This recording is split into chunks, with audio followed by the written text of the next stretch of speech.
I'm Logan Webb, and you're listening to Torture Cast. Swinging. There's a high drive.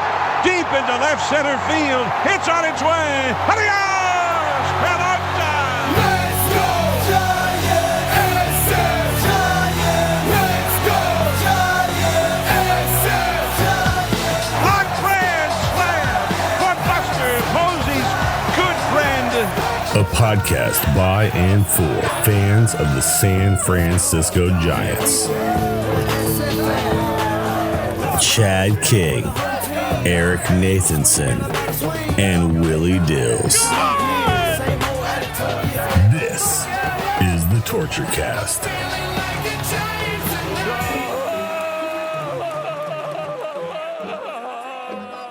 It's Thursday, June 4th, 2026, and this is episode 340 of the Torture Cast, the podcast by and for fans of the San Francisco Giants. I'm your host, Chad King, and joining me today is one Eric Nathanson. I don't think they're going to get to 340 runs this year to honor our episodes, are they?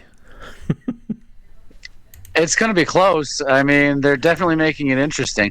Although, as we were just talking about right before the show, it's not the hitting that's been an issue lately. I mean, they're at 307 runs, so yeah, I think they might squeeze it out by the middle of the month.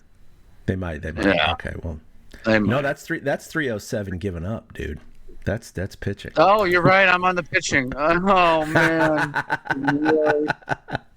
No, they're at 244.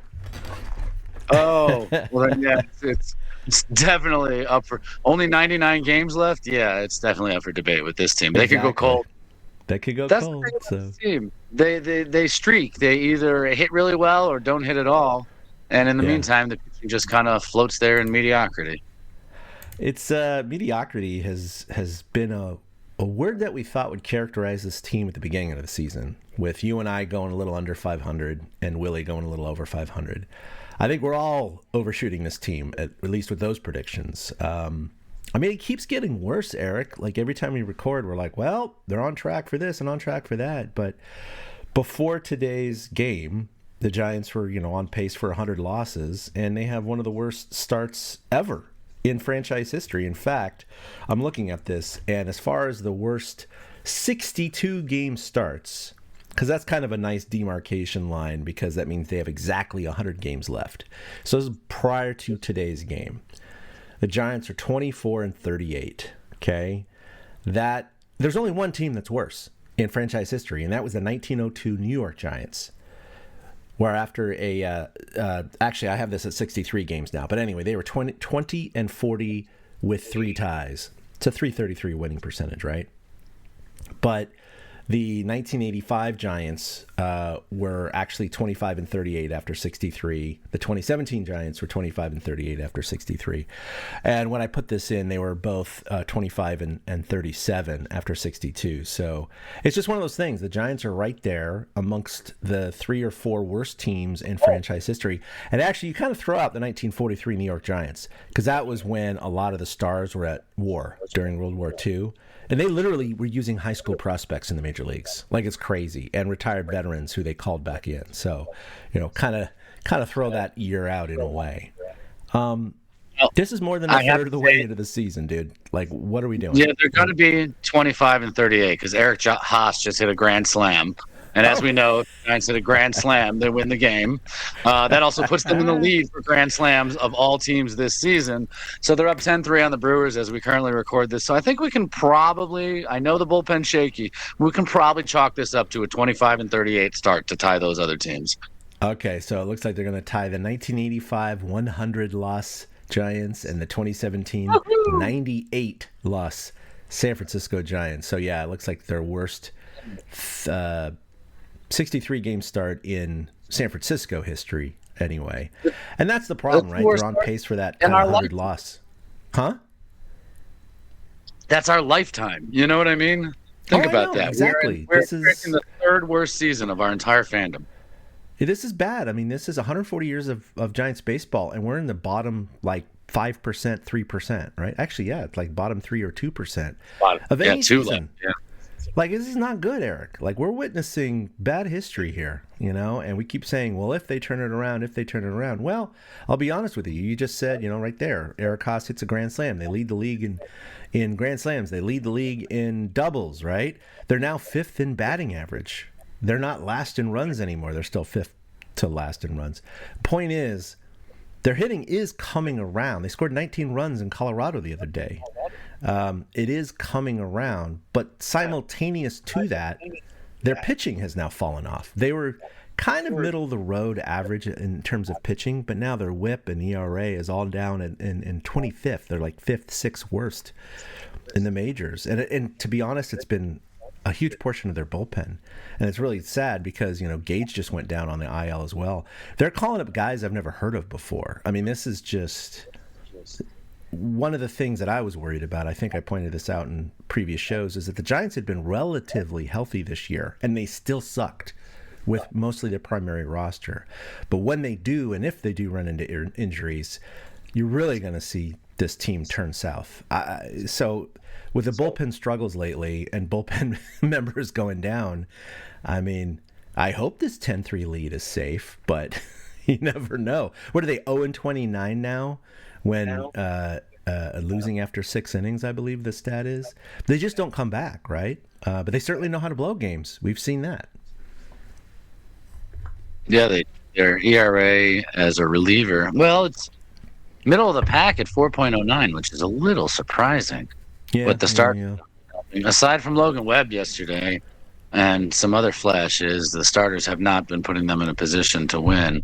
But no, I don't think they can blow this at this point. So for some reason, they're going to split 4 games with the Brewers, who many consider one of the best teams in baseball. They're certainly a first-place team right now in the Central. So, I mean, that's a good sign. But it's after a weekend in Colorado where it was a gut punch loss to start the series. And then, yes, they scored 19 runs in the Sunday game, but it all kind of felt like you couldn't have done this the last 2 nights type stuff. And so it makes it even more frustrating. But it's the pitching that's just not keeping them in games. Because like you said, they're moving up all the offensive leaderboards right now. We got players on huge hitting streaks. We got Casey Schmidt hitting 13 home runs, I think, now, after today's leadoff homer. Yep, 13.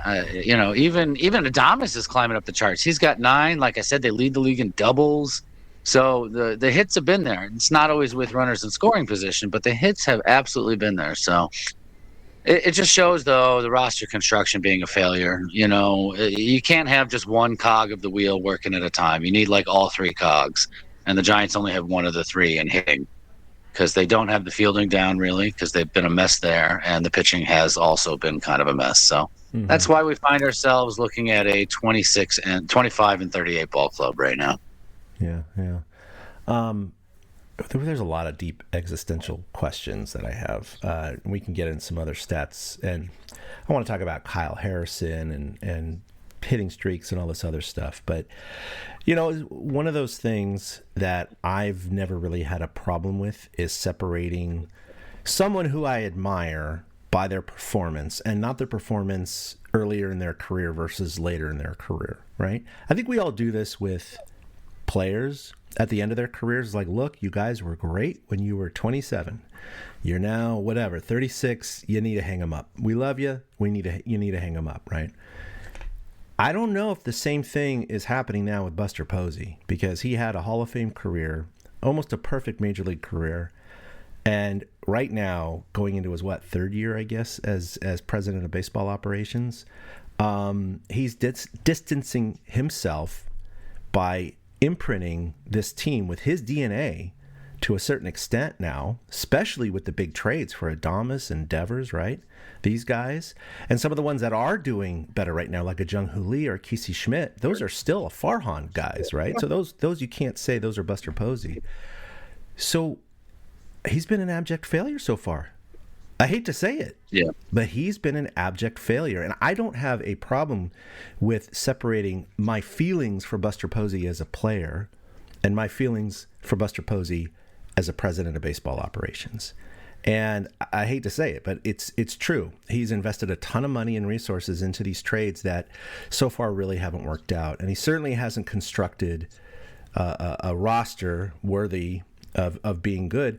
And then when he was on with Murph and what's his face Marcus last week, he upset a lot of fans, because they were asking him some good questions and the bullpen's really struggling and maybe you could have done something else. And he said something to the effect, and I'm paraphrasing, but yeah, I know all the fans wanted us to go out there and sign Edwin Diaz. Look how that worked out. Yeah.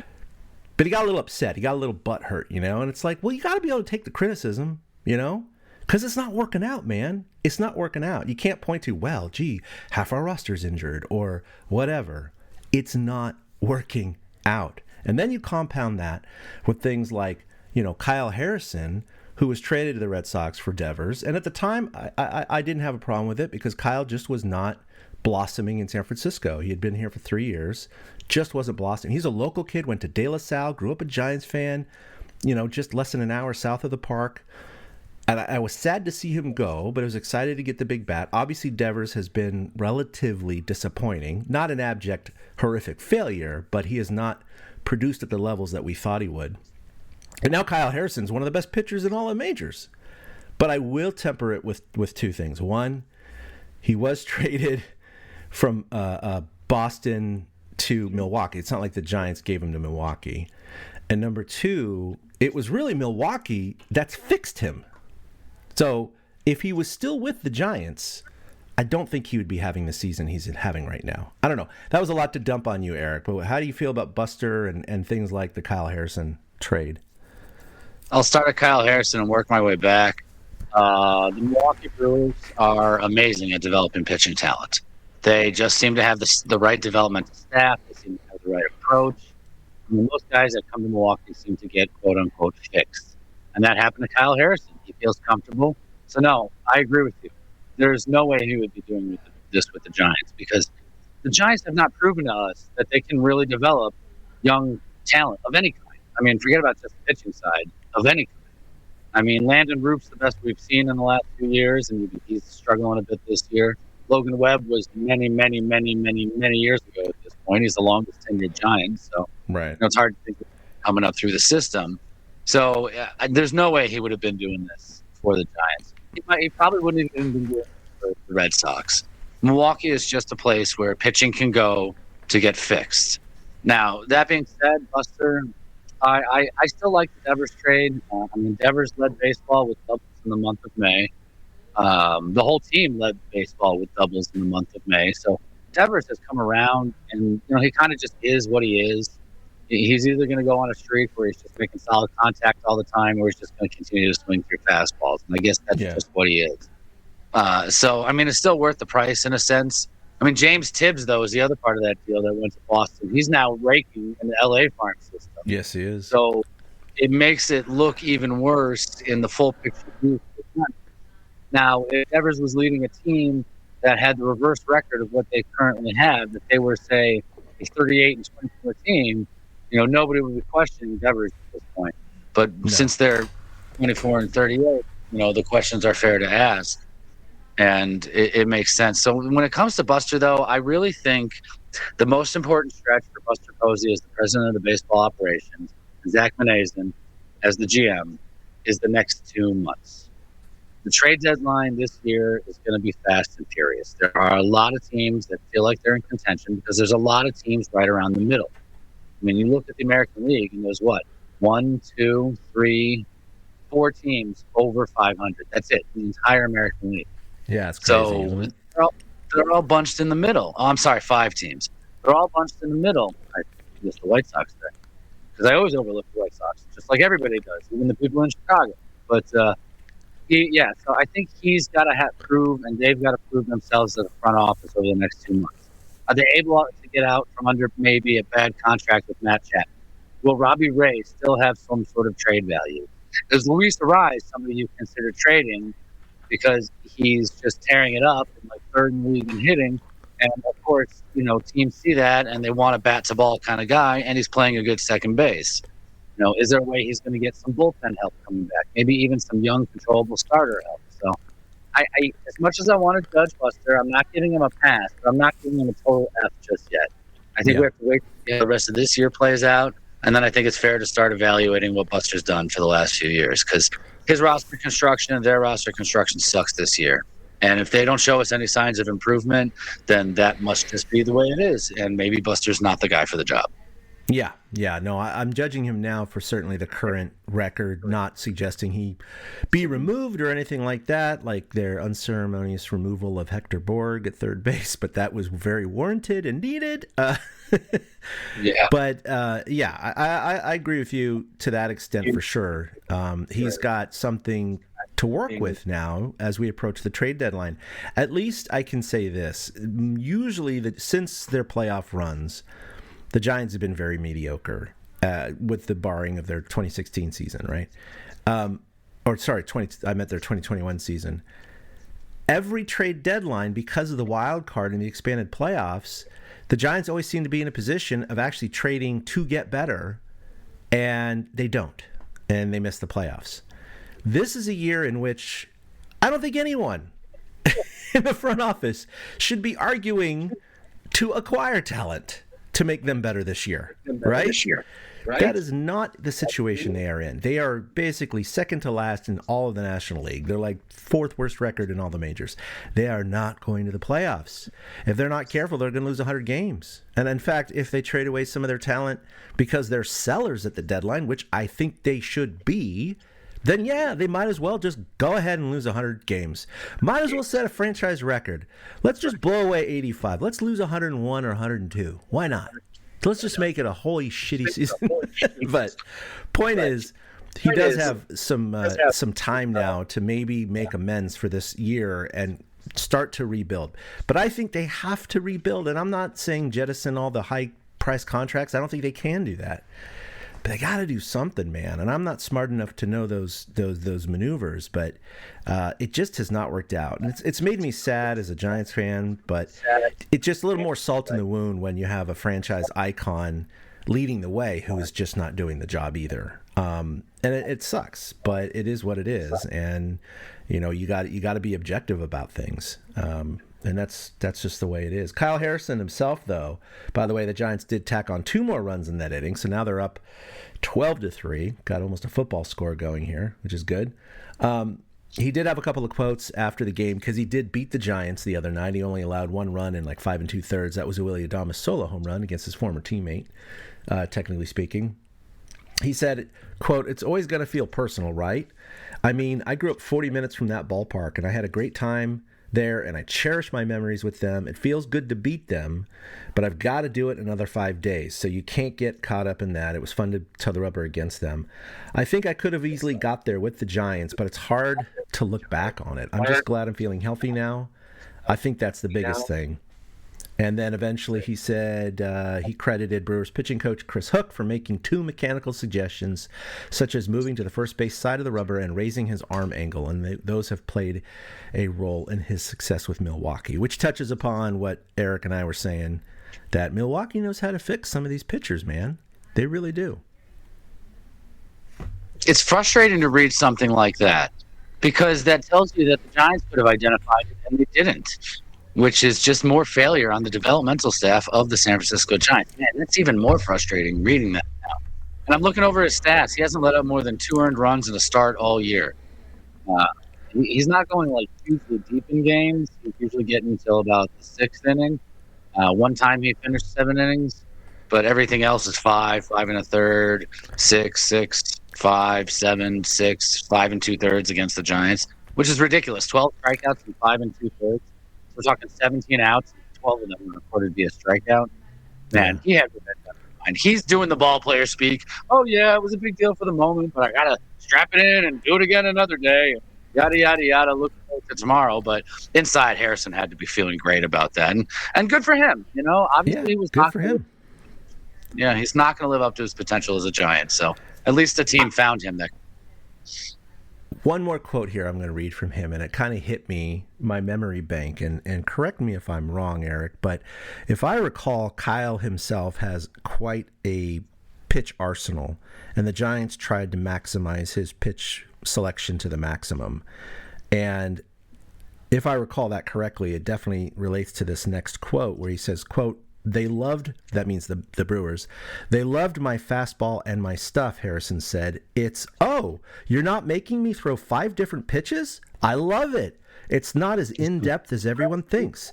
They just do a real good job at understanding the player, what he needs, and what his bad habits are, and how to reinforce those habits.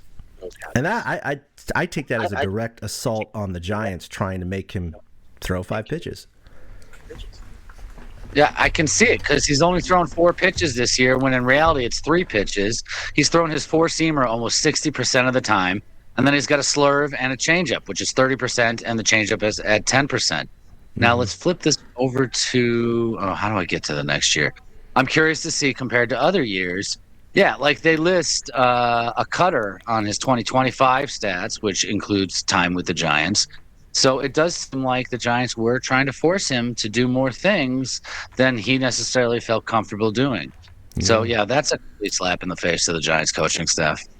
Yeah. And I hope the Giants are listening. I'll be honest with you. I mean, they know way more about baseball than you and I do in terms of development. So I hope they take these not as an insult, but as a, you know what? Maybe we should have listened to Kyle more. Maybe we should have asked more questions. Maybe we should have said, hey, are you comfortable throwing 3 pitches or 5 pitches? Who knows, right? They have good coaches in their system, but maybe they just need to be able to explore these avenues a little bit better. Look at what the player wants, not just necessarily what they want. I don't know what the shortfalls are, but clearly they fell short in developing Kyle Harrison because Milwaukee had no problem. They just got him, and they already made him into an all-star, basically. So it's like, it's incredible. It's not like this dude, like, oh, he put on 25 pounds of muscle and had this insane training regimen. No. He's tweaked a couple of things, reduced his pitch selection. Bam, look at him now. It's incredible. So kudos to him and kudos to the Brewers for developing him. That's pretty cool. Sucks for us. But then again, we gave him to Boston, and, he probably wasn't going to do anything special in Boston either. But, man, what a weird season so far. I will say, you were talking about Jung Lee. Before today, he was hitting 625 over the last week, 15 for 24. Well, heck, he's 3 for 4 today. So what is that, 18 for 27 now? He's up to 319 currently. He raised his batting average another 9 points just today during today's game. He's now 5th best in the majors. Arraez is at 325, which is 3rd in the majors. So they got, and you noted this earlier, they got 2 of the top 5 batting averages in the National League or in the major leagues. That's pretty cool. Arraez only has 11 Ks. The next qualified player has 20. That's crazy. Lee is also 7th in the least amount of Ks with 23 before today's game. So pretty cool. And Eldridge over the last week, he's been hitting a lot more too. He's hitting 474. So good. It's good to see the kid coming around because he needs it. And you were talking about you've seen something that he's done to adjust his pitch selection. Yeah, he's just got a better eye for the zone. I mean, there's some pitches he's spinning on. Saw him swinging at early on. And I think the fact that he's forcing pitchers to come into the zone a lot more has really helped out him and his pitch selection, and when he's able to drive some balls. The Colorado series was the best series that we've ever seen from him. And one of the games, not even the one where he hit that monster homer, there was one of the games where he walked 2 or 3 times where it was just impressive to see him not swing, especially not chase that inside fastball that jams him. That's the one he has a harder problem with. He seems to be okay with taking the pitch off the outside, but he still pulls his hands in and tries to get around on that inside pitch, and I haven't seen as much of that from him lately. And like I noted earlier, right when we got on, Eldridge looks like he might have broken the arm of a Brewers pitcher by hitting a line drive back up the box. And so it's showing. We're seeing the results. And the only way that we're going to continue to see results is if the dude plays every single day. 100%. Right? And, yeah, some of them, it's just not – some days it just doesn't seem like they want to continue playing him every single day, but he should be in there regardless if it's lefty or righty. I was blown away. During this Brewers series, we had a lineup where, Schmidt was leading off, but then you had Devers and Arraez, and then another righty, and then you had like 2 more lefties, and it was against a lefty. And you would never see that in the old days, the Farhan days, the Kapler days, even the Bob Melvin days. You would never see like 4 of the first 6 hitters against a lefty be left-handed for the Giants. So I do give them credit for being willing to at least play the hot hand. And so guys like Eldridge, when they're seeing the ball like they are, they should be playing every day. And that's the biggest gripe. And thankfully, since the public outcry about not playing Eldridge every day, he seems to have played every game but one or two since that moment. So, at least the Giants kind of listened and heard the feedback. I mean, not that you want your fans to run your organization, but it's obvious that you need to do something with this player to get him comfortable at the major league level. And I think the more at-bats he gets, the better he feels. Earlier this year, he said he wasn't feeling sexy at the plate, and he didn't think he was ready to come up to the majors. Well, I think he's feeling pretty sexy right now. A couple updates. Brewers scored 2, so it's 12-5. Still not, too bad there. Eldridge today, speaking of, he's 3 for 4. His batting average is now up to a 286. Jung Lee got another hit. He's 4 for 5 today. He now has raised his average another 2 points to 322, which puts him, I guess, into 4th in the majors, right behind his teammate Arraez, who's at 3 points higher. Pretty sweet, man. Jung Lee is on a tear. But you're right. Eldridge has really been seeing the ball well lately. He's getting more playing time. Now his batting average is starting to get close to 300, which is insane. I mean, we'd all be happy with 240 with some power. That's what we want, There's only one starter who doesn't have a hit today. Do you know who that is? Let's see. Matt Chapman? No, he's 3 for 4 today. So it's Willie Adames then. No, Adames is 2 for 5. It's Rafi Devers. He's 0 for 5 today. Wow. Everyone's got 2 hits except for Haas. He has 1, but of course it was a granny, so that's okay. Everybody else: Arraez 2, Adames 2, Lee 4, Eldridge 3, Chapman 3, Gilbert 2, and Schmidt 2. So they got 19 hits today. So that 254 team batting average is going to raise. They're hitting 500 today. 19 for 38. Look at that. Wow. Okay. Now let's just keep that up. Still got 2 innings to go. Start winning some games. Yeah. I know, right? All right. Well, we're going to keep this to a shorter episode today because I know we got some stuff going on. Speaking of which, I'm going to be going out to sea for work next week. However, that said, I would love to record on Monday, so we're going to shoot for that, depending on the boys' schedule, so we can kind of wrap up the Cubs series, which I know Eric likes following the Cubs too, to a certain extent. So if he's around, maybe we'll try and squeeze out a Monday compressed episode as well. And then probably won't be recording for about a week and a half after that because I'll be out at sea. But, it is what it is with the schedule. Well, they've got, the Cubs for 3, and then I don't have anything coming up. I want to talk about Webb real quick. Yesterday's pitching by Logan. I have him in the notes. You're right. Yeah, go for it. Yeah, it's funny. My mouse dropped right on it, and I had no idea it was at the end of the notes. I was like, oh, we still got to talk about Webb's game. That was the best start Webb had all year. Maybe one of the best starts of his career. That was the farthest he ever took a no-hitter, 6 1/3, which really was kind of surprising. But when you get that he's a sinker baller, not a strikeout pitcher, that makes sense, even though I think he led the league in strikeouts last year. He did. But it was beautiful to watch. When he was missing away. He was missing arm side. In his 2 return starts since coming off the IL, Webb has looked fantastic. He really has. I know he struggled a little bit in Colorado, threw a lot of pitches, but they also worked every single count. But he's not missing over the plate anymore. He's missing out of the zone. And if you're going to miss, that's where you want your pitcher to miss. But it was beautiful. I was rooting for him to get the no-hitter. I was worried about his pitch count, and then when Webb finally gave up a hit, I think literally everybody breathed a sigh of relief, including Tony Vitello, because you don't want to send Webb out there for 120 pitches in his second start back from the IL. Yep. So stopping at 90 pitches after the 7th inning and giving up a hit was probably the best thing that could have happened to them. And then to get backed by Barracodo, Barracodo, bum ba bum ba bum ba bum ba bum bum bum bum. Sorry, I'm listening to Barracuda when I hear his name.